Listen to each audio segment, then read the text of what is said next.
South Africa mahle ngiyanibingelela futhi emini. Ngibhekise kuma Nigerians.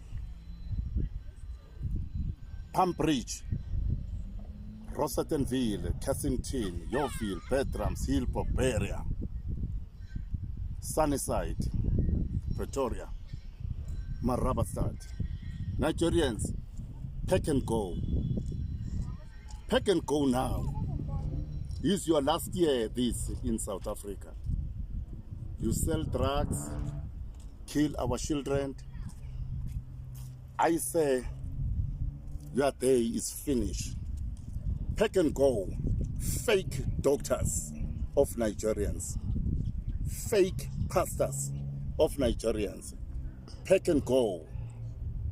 Pack and go. It's your last year this one. Baba Mkhwanazi ngiyakubingelela emini. Uzima kubusise futhi akuphumelelise. Andise neminyaka yakho baba yokuphila. Ma South Africa mahle umuntu ongaphumelelisa le country kubaleka nama foreigner. Ike Thamsanqa Khumalo. I say Nigerians, pack and go today. You said there's no man in South Africa. Women in South Africa, they are weak. South Africa is a banana country. You lie. Now you're going to see a man of South Africa. Pack and go. Fake pastors. Fake Nigerians. Stop sell drugs here. You kill our children. I repeat. One day, Ian Dag, Poppy Hunters. Kelukunene. Kolane.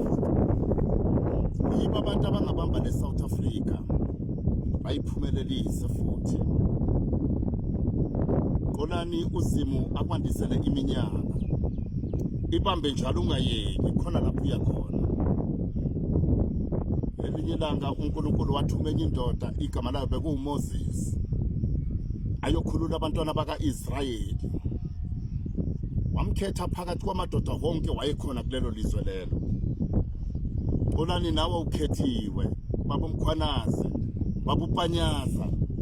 Nikhethiwe, lolani lelizwe leli. Likhona ukubuyela endaweni yalo. Uzimo futhi ananzise leminyaka yokuphila. Ngisaphinda futhi ngithi Nigerians, pack and go. Pack and go Nigerians, pack and go here in South Africa. Please, pack and go. You said there's no man in South Africa. Women of South Africa, they are weak. South Africa is a banana country. Nigerians, pack and go. You are going to see now there's a man in South Africa.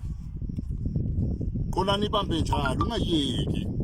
Baba Mkhwanazi bambe njalo ungayeki. Baba uPanyaza Kenukunene. Buya baba, buya, buya Kenukunene, buya. Sikhona thina the day yovela thina inkunzi. Nigerians, you're going to shit your pants. Hello Mzansi, welcome to Mkosasa Mzansi. If today is your first time visiting this channel, please do the right thing and click the subscribe button. Nang babo send a message to my Nigerians. Uthi ma Nigerians bekumnyaka wokuqina la South Africa 2025. Uthi njena they must pack and go. Asifunje nokunibona nebangabugebengu nibafundisi bemafonkong nibodokotela bemafonkong. Uthi hamba nibafunje nokunibona phumani nihambeni niphele la South Africa. Guys, I don't know why manager amabhajela ukuthi bahambe nama foreigners, like they don't want to go. They really don't want to go. Njengoba sibona lapha eJohannesburg baze bayatoyitoya because they don't want to go back to their countries. I mean bayathanda ukuthengisa, bayathanda kwenda lama business laba wenda abawendingane in their own countries. Why kumele bete la South Africa bato wenda khona? So uyasho babelo ukuthi cha yabona 2025 bekumnyaka wenu wokuqina nje la South Africa.